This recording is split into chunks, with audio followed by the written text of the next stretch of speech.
Quinny, your art Sherpa. And this live stream, I'm going to show you how you can create these really easy, fun, and yet still really beautiful dandelions with watercolor. This is a great first time watercolor painting.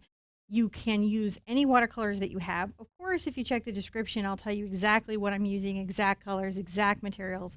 But this is one of those very forgiving designs that lets you just do whatever you have on hand. And it's also really good for all ages. On the mic is my husband, John. Hello. You will hear his voice during the live. He does some very important jobs around here. He turns all the cameras on and gets us to the live stream. He also makes sure that you can see the painting action as it's happening. So you'll be able to observe the bloom, the brush strokes, and the techniques. I'm going to explain every technique. I'm going to explain everything that I'm doing. This is really going to be a lot of fun because if you've been wondering, is watercolor for me? I think you're going to discover not only it is for you, but it is for you all the time. You're going to love this medium. I'm so pumped today, seeing everybody in the house. I see a lot of people in the live stream today, so we've got people painting with us live. I think we're going to get our first gnome out in a minute, which is our text notification to let people know that we're live. So the room should bump up in a second. If we can go to the table, we'll show you guys what we're painting today. So here we are. I've got my little watercolor paper here. John's going to shrink me down, so I'm not going to be covering the painting surface. Look how tiny I am. I'm so small. We're going to talk about the colors real quick and the materials that we're going to use. Now, I'm going to use a 9x12 pad of paper. This is 140-pound watercolor paper, cold press. That just means that the surface is rough. Mine is 100% cotton, and I do like that, but you can find a lot of economy versions that are less cotton, and they really get the cost of your watercolor pad down. If you're painting for the first time or with a little brush, I really like these pads that are called blocks because all the pages are glued together. If you don't have that, I would recommend taping down all 4 edges of your watercolor paper to the table. That'll prevent some of the buckling that gives new artists some trouble. I'm going to be using a number 8 round. I have a lot of versions of this brush over here. I've got my fancy Jazper Stardust brushes. I've got my Black Velvet. I've got my Escoda.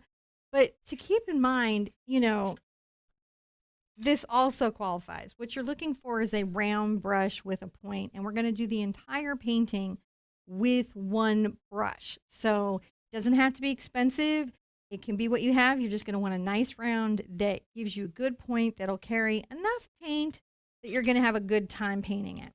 I think maybe I will paint my little Jazper Stardust today just because it's fun, not because you have to have one. And anyway, how do you get the watercolor blocks apart? Asked Alan. So Alan, the way you get the watercolor blocks apart is all watercolor blocks have an area that is not glued. On the Fabriano pads, it's in the corner. On the Strathmore and Arches, it's a little keyhole up here, generally at the top, that you can put like an artist's knife or butter knife in and just pull the pad apart. So, and what's really nice, a tip, if you're going to break your pad apart, allow the paper to dry all the way and overnight, especially if you did a full landscape, because it will re-stretch the paper and flatten it back out. That way you don't have to like flatten it yourself later. Amy says, John, we need to have a thing where the Sherpa is tiny and her voice goes really high pitched. I do. I want a Chipmunks version of myself. I do. Okay. So as you were speaking, I was just looking over. I think I can actually do that live. Oh, if you can, you fully should. Let me go ahead and open. What else do we teach on YouTube for, if not to be able to do a funny, enjoyable voice? Well, so I can. Today's colors, I'm going to be using Nickel Azo Yellow, but you could use a Hansa Yellow, just any bright yellow that you have. I'm going to be using Opera Pink, any bright pink that you have. Transparent Pyrrole Orange, you use any bright orange that you have. And I'm going to be playing with Phthalo Blue and Ultramarine Blue, and maybe I might get a little Quinacridone Magenta in there, but probably I'm going to stay in the Opera Pinks. We'll see as we go.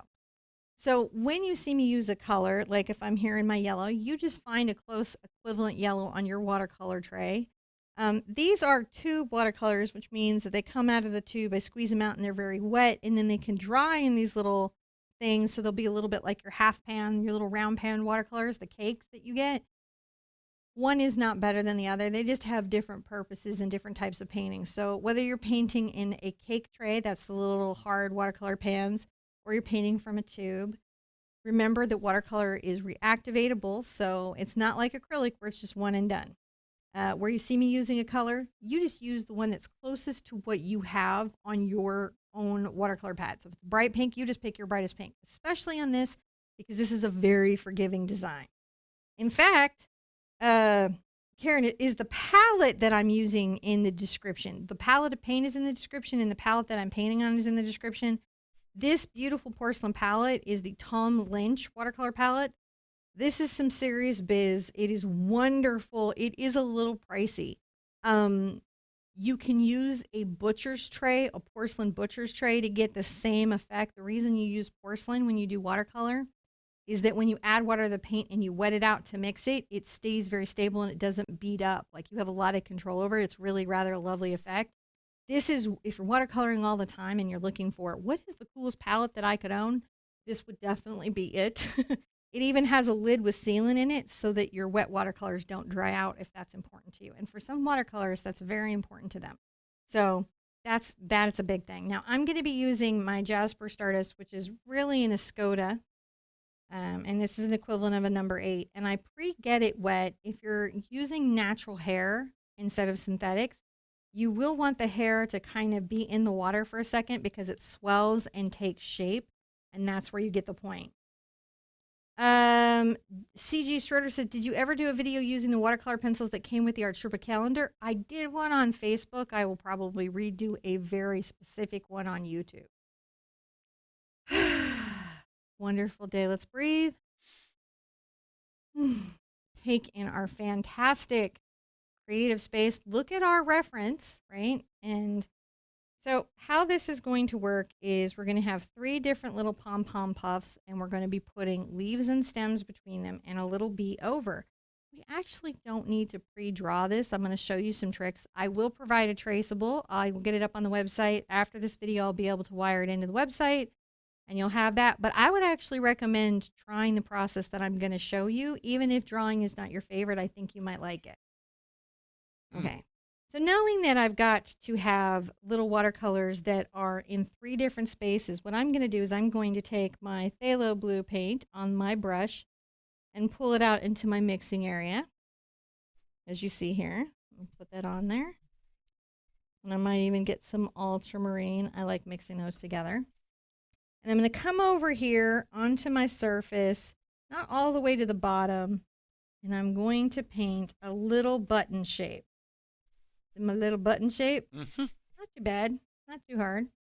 Now I know where that is. I'm going to want one up here, a little bit above everything else. Again, a little button shape. These are the buttons of the dandelions. Up top, almost creating a triangle, but a slightly off-center triangle. I'm going to add the top main button, and it can be a little bigger than the ones below it. These are just little seed-like shapes. They're not that troubling to us in our painting experience in any way. I can add a little bit of shading to it with a stronger amount of blue. I'm here and give my button some personality. I'm on the toe of my brush. And the wonderful thing about watercolors, you can paint fairly loosely. And I may even take out some little lines. Kind of talking about how, you know how on dandelions they have the little stem seeds that are sort of showing. So we're going to add that to a few things.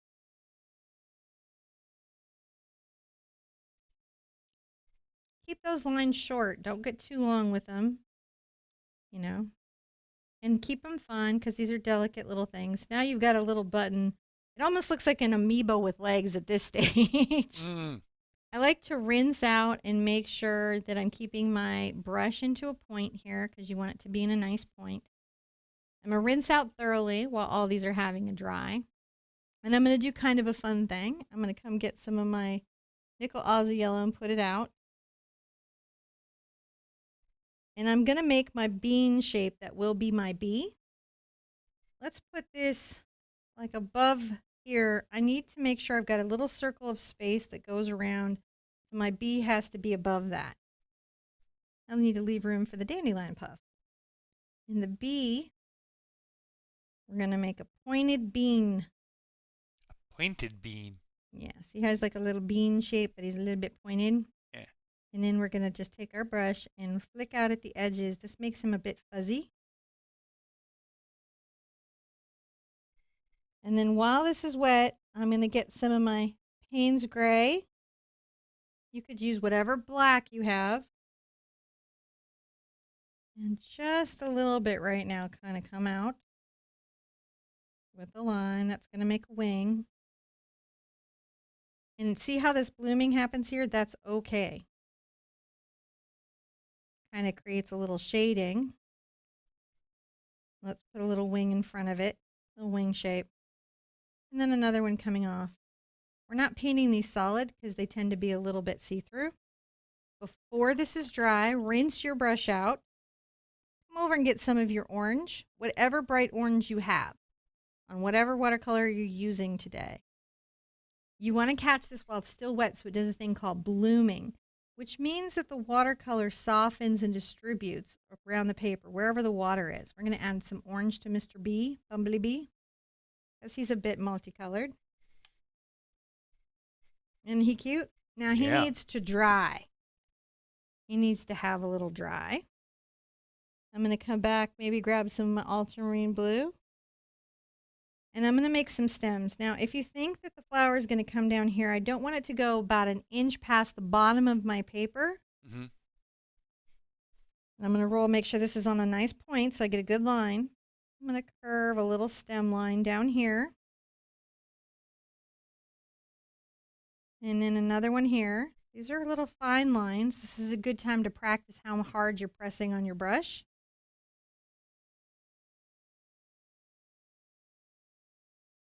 There you go, little stems like that. Not that serious, just little lines. I broke my line there a little bit. There you go. So these are some little stem lines. That's doable. Mm-hmm. Let that have a dry. We're going to get our brush wet again. Come back over. I'll get my ultramarine. And we're going to do the funnest little leaves. Dandelion leaves are kind of spiky. Yes, they are. They're a little bit spiky. They're saying, I am not as tasty as I look. What you see me doing is taking paint from my dry cake and adding water to it and mixing that around so it's a little bit wet, and I'm loading it on the brush, and that helps me control how much pigment and water is on my brush by doing that. Now I'm going to come here and make some spiky upward little brush strokes that are come to a point. Maybe come across here. That's a leaf.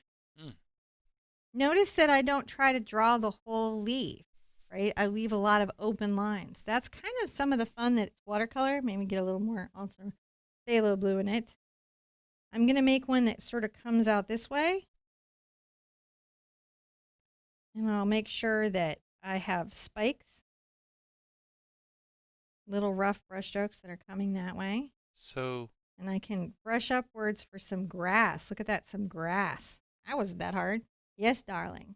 You're saying it's important what you leave behind? It's important what you leave behind. Yes, it is. The most important, to leave or not to leave. It is the spiky question.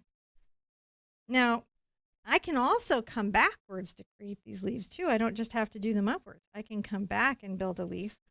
So it's not just one direction. You just want to make sure that they kind of come to a point. And I can come here and make fine grasses or full grasses. See how we have lots of choices? We have lots and lots of choices.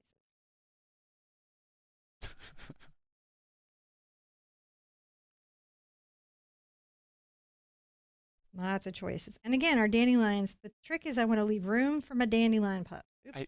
I think there's I made a mark. There's this small bit of irony as you say we have so many choices, and I look out the window and it's snowing. And says, well, it is. This was just, this grand irony moment. Now I'm going to get a lot of my bright blue. That's my phthalo blue. And I'm going to load that on, and I'm going to come along and along the edges of this, while it's still a little bit wet, I'm going to make these define lines. And sometimes where the paper is wet, they're going to soften and kind of blend in, and sometimes they're going to be a hard edge. And that's some of the fun of this. That's some of what the fun is in watercolor, because watercolor lets us paint things, and we don't have to say everything about everything we're painting visually with our marks.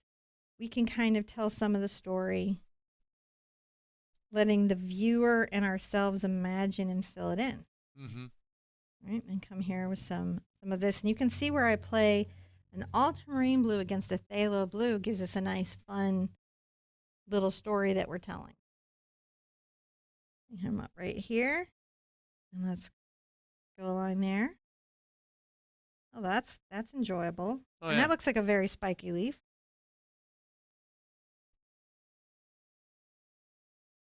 Meanwhile, our bee is having a dry. Now, one of the things, if you're brand new to watercolor, to remember is that even as it looks dry, it's still drying, and it's pulling down into the paper, and it's doing something called softening, and the color is also shifting. So you will notice that your watercolors lighten as they dry, and you will notice that, especially if the paper is very wet where you do the application of paint, the paint will continue to soften and dry. So a lot of times if you just wait just a little bit, your painting will find a really beautiful finishing point that you will very much enjoy. Now I'm going to let this have a minute, and I'm going to look in the chat for some questions if I have any. Though I have to say, Yamini says, the leaf is the spice of life. You know, I think that's great. Tammy says, I just worry about cat hair and dust, but I guess if you paint enough, the dust won't settle. Not in your varnish room. The dust will always settle all over the painting you just varnished. I'm just saying this is a universal truth of art. And all cat hair will be on the surface you freshly...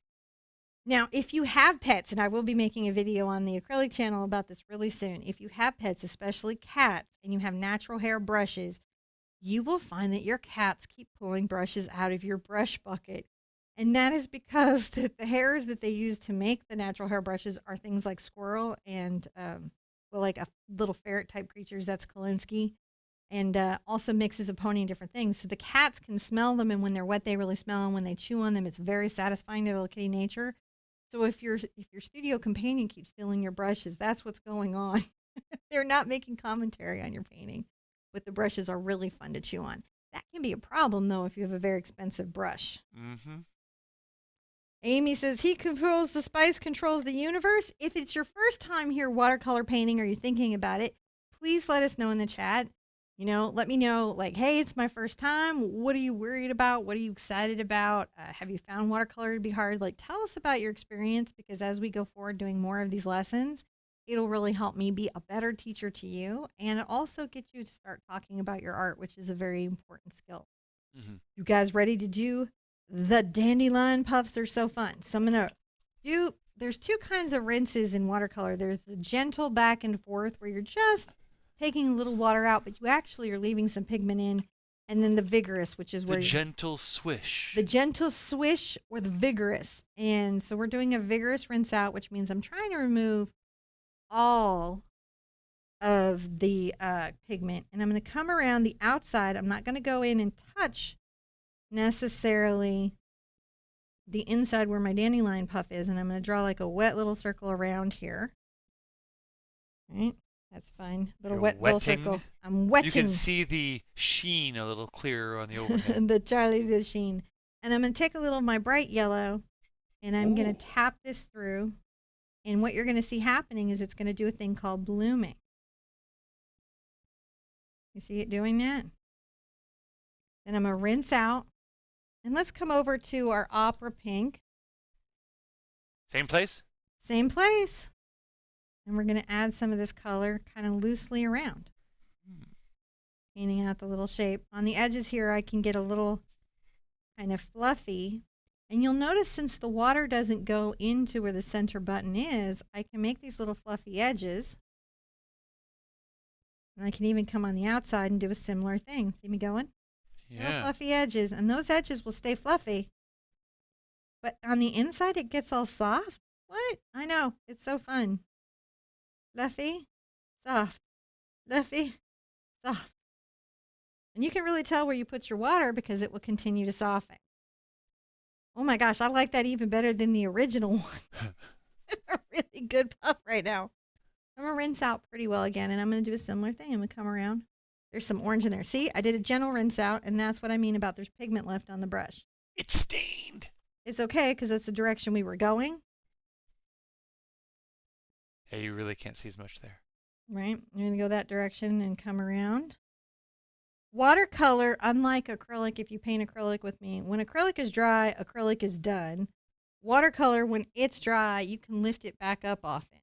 Let's get back into our pink. And this time we're going to come through and put a little pink in here. I might even kind of fluff the inside edge here. My brush and fluff the outside edge.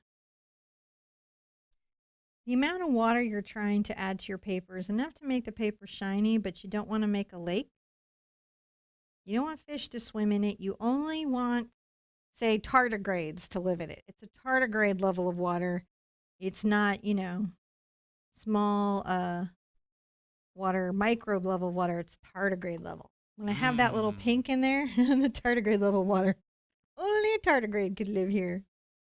I'm going to add some of my Pyrrole orange. And just you pick your bright orange, whatever bright orange that you have. So far I haven't even gotten into my magenta. I'm just having so much fun with the color that I have. Look at that. That's looking super good. Oh, I love that. That's the fire flower.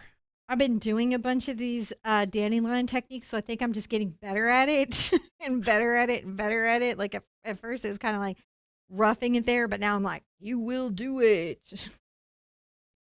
I'm going to come around it again. Make a round circle around my dandelion. I may change the thumbnail for this one. I like these even much better. And maybe I will go ahead and get some of my Quinacridone Magenta out because it's sort of a fun one. Look at it go. You can see it's definitely thinking its own thoughts. So where I pull this paint, where the paper's dry, you can see it stays very in control, doesn't it? It doesn't just soften and bloom, but where the water is, it softens and bloom. And I think that's a great way to make little dandelion puffs. And I'll show you some other paintings I did with this technique to give you some ideas. Alan says, mine does not look like hers. Sometimes mine doesn't look like mine either, Alan. So, you know, it takes us a minute to kind of work out techniques, I think is what it is. When I have that all in, I'm going to go ahead and grab some of my orange.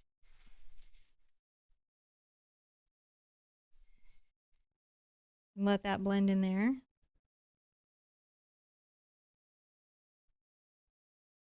This will remind me a little bit of Dr. Seuss, the Lorax, the trees.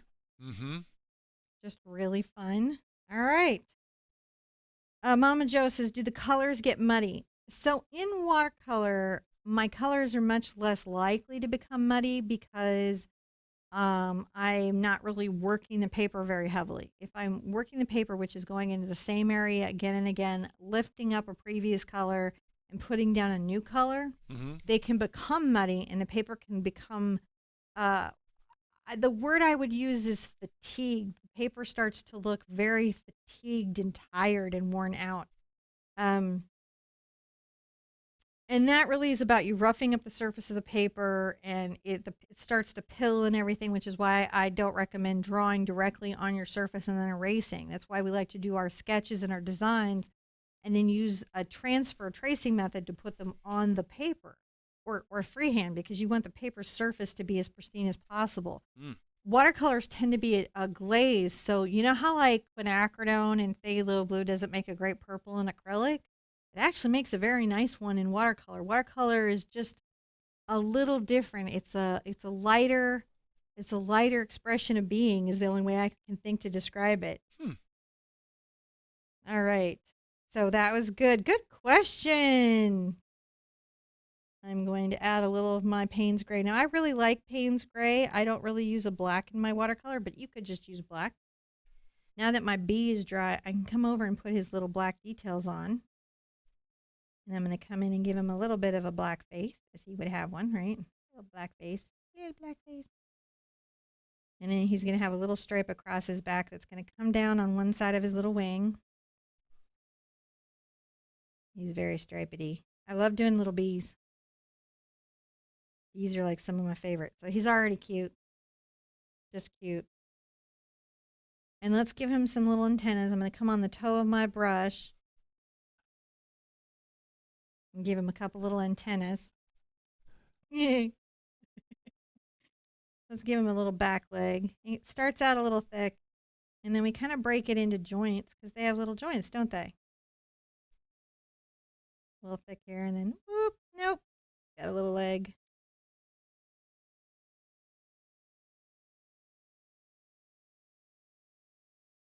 You know, and you don't have to see every leg on a bee. They have a bunch of them, but not all of them have to be drawn or present. The wing color I like to make is a mixture of the gray and yellow. I might come in here and just kind of define some of the wing a bit. Not with black, but just a bit. So now he's flying. He's happy. Guys, we're almost done. Oh, I know. It's just so sad, but the bee's here. Let's do a little final touch. We can take a little of our blue if we want.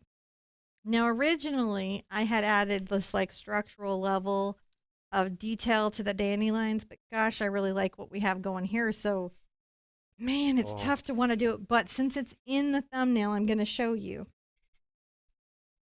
I'm going to go ahead and add a little bit of this sort of like shading of fluff. These are little short little marks. And you can choose not to add these if you're not feeling them. They are not necessarily necessary. The little fluff shadows. The little fluff shadows are not. Because I really have gotten this sort of thing down, but we can add them. A little bit of fluffy shadows. And it kind of does tie everything in. And then the last thing we can do is splashes and splatters. I'm going to take a fairly wet brush and load up some yellow. I'm going to add some more water to it. And then to get the splatters, all I do is tap my brush. And the paint will sort of bounce off. You don't have to splatter your watercolor. It's just a fun thing that we can do. It's an option we have as artists. Come in and add these little splashes. I do kind of, and unlike acrylic, it cleans up with like a wet wipe super easily, so you're not completely stuck. I like to add the different colors that I might have been using throughout the painting. And then definitely I will splash with some blue because, you know, pulls it all together. I'm going to finish by rinsing out. And I will probably pick my blue as a signature color. I'll load up a fairly nice amount of pigment. I'll make sure my brush is wet enough to be holding a shape.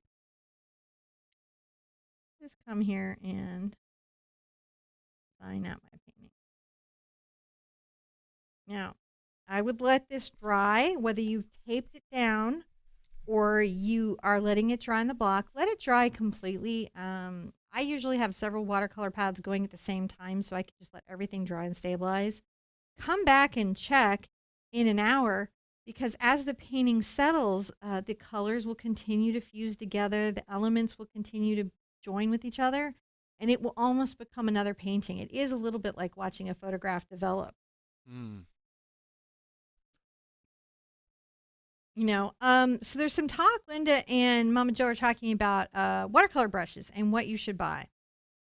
So there's a great variety of price in watercolor brushes, and they're a little different than other painting brushes when you buy them. Like this brush I find it a fair amount of money for what the artist does, but it's certainly a silly amount of money. This brush is an easier to swallow amount of money. This is like a crystal number 8. With watercolor brushes, they're forever. If you take care of them, if you rinse them out and lay them flat to dry between painting sessions, if you keep them finger shaped, which is just pulling your fingers together and shaping the brush and laying it flat to dry, they're going to last and last and last. So any investment you have in your watercolor brush is an investment that you're not going to lose through wear and tear of painting. Like acrylic brushes wear out because you use them and they're part of the consumable process of painting. And so they might last a year or 2 years or a few years, but they are going to wear out over time. watercolor brushes will not wear out. I really like Escoda. I think it's a very, very good brand. And that's what actually Jazper Stardust remakes. There's a bunch of really good brands of watercolor brushes out there. And Royal and Langnickel makes some decent brushes. And if you have grip issues, they have brushes where there's a spongy area on the acrylic handle to help you hold the brush without pain. So, you know, you may have some different reasons that you might choose that. You can, if you're painting with a little brush, the pencil adapters that help little brushes grip the pencil, you can put on brushes. Interesting fun fact if you didn't know.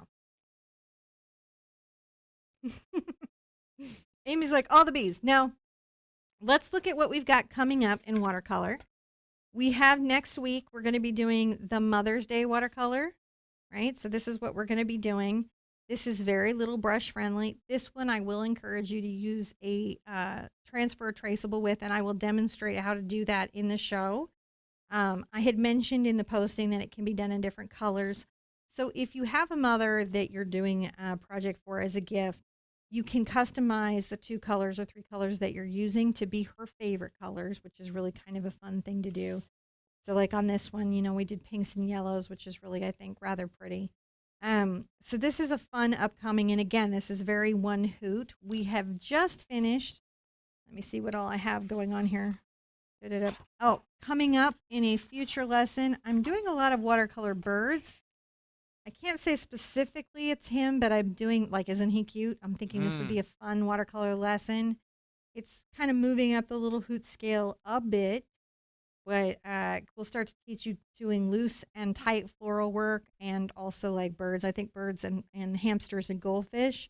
We'll be doing those for a minute because they're a shape that you can familiarize yourself with fairly easily. And a lot of ranges of painter can paint them, and you get a lot of good effects even when you're kind of like, maybe your bird's fat or your bird's skinny. It's still a cute bird no matter how you paint the bird, or your hamster or your goldfish. So that's a true thing. There's today's. I'll show you some other watercolors I did in this style. So this was one of the ones I did with more bees, right? So this was a fun one I did, and I got all splashy and loose and crazy with it, did more bees. So we'll probably do this again. And then here's one I did with a budgie, because again, birds. Yep. Budgie. Got silly with a budgie. Here's our eagle from last week. I may take some of the watercolor lessons we had on Facebook and upload them to the channel. So if you guys had been missing those. Oh, we're going to be bringing back some of the Q-tips. Oh. Really fun, real easy. So watch for that. That's coming back. All right. Now, the channel's new, so definitely come by, comment, share, let people know it's here. It's going to need a lot of love to get going.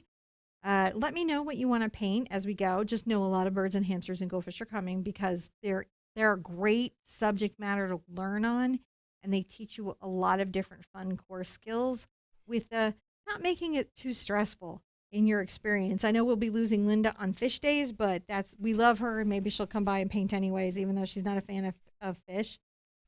We will talk about things like aqua brushes, different types of brushes. We will be doing some tip videos over here. So be sure and hit the subscribe button and comment. If you've got questions about watercolor as a media, leave your questions because that might become a tip video. That might become extra information. We're going to try to build this channel up into its own segment. I haven't quit doing acrylics. That channel is still all the time going all the time.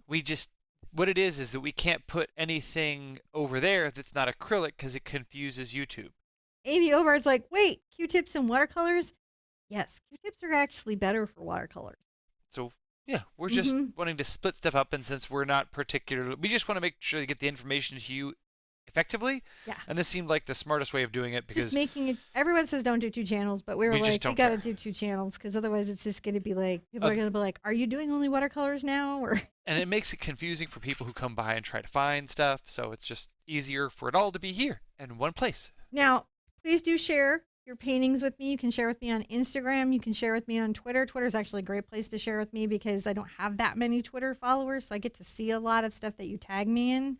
I don't know that will be forever true, but I suspect it will be because I'm not really good at drama, which means I don't really grow on Twitter. Because that's kind of a drama-based You've got to be able based to on throw more shade than I can. I can throw shading, but not enough shade. how tweedy can you be? Or how like I have a cat account that I follow. The guy has hairless cats, and he dresses himself and his cats up to match.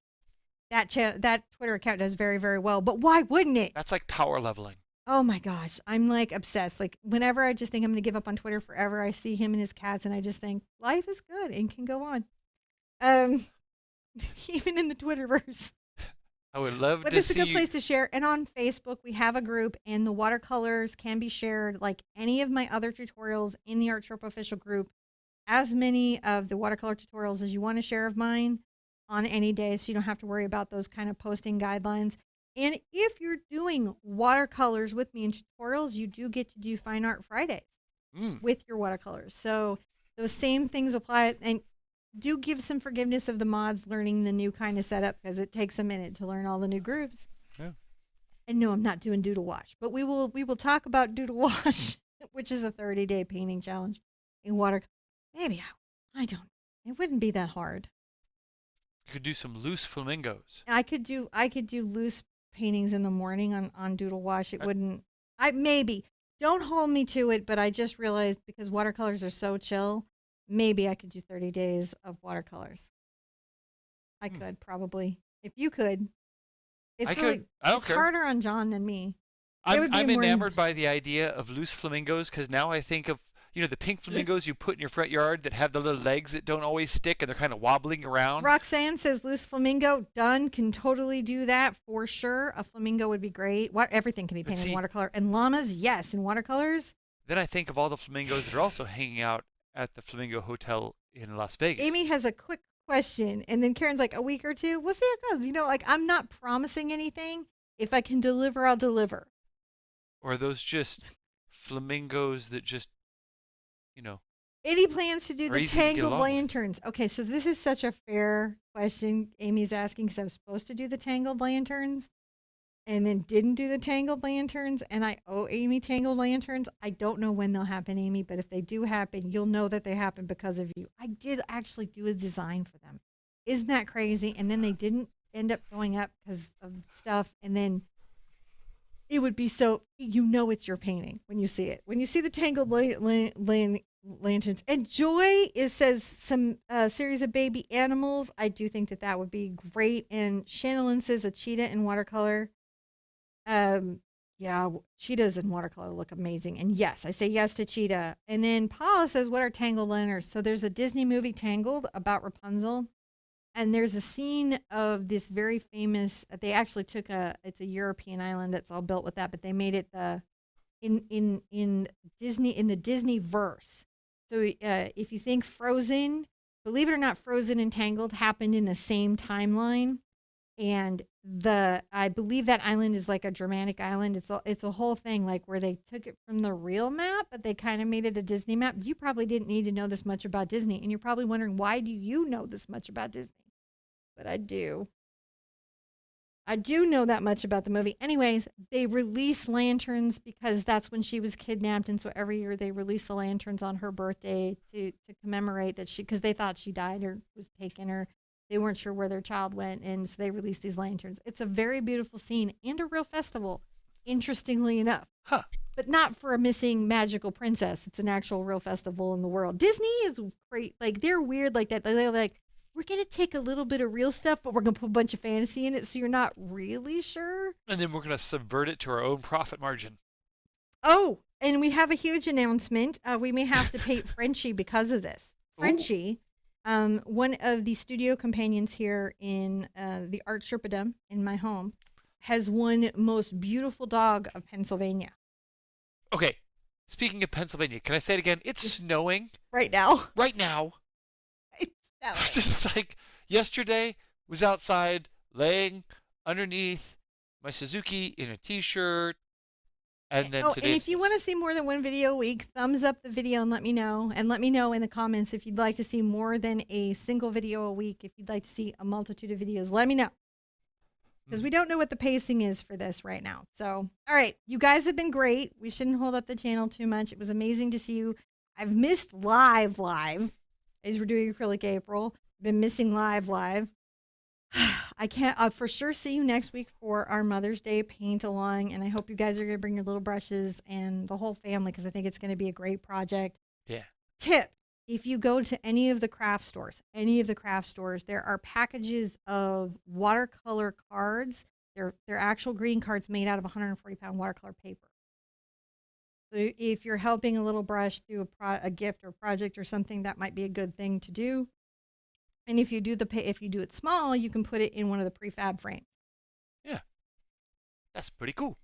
Be good to yourself. Be good to each other. And I want to see you and an easel really soon. Bye-bye.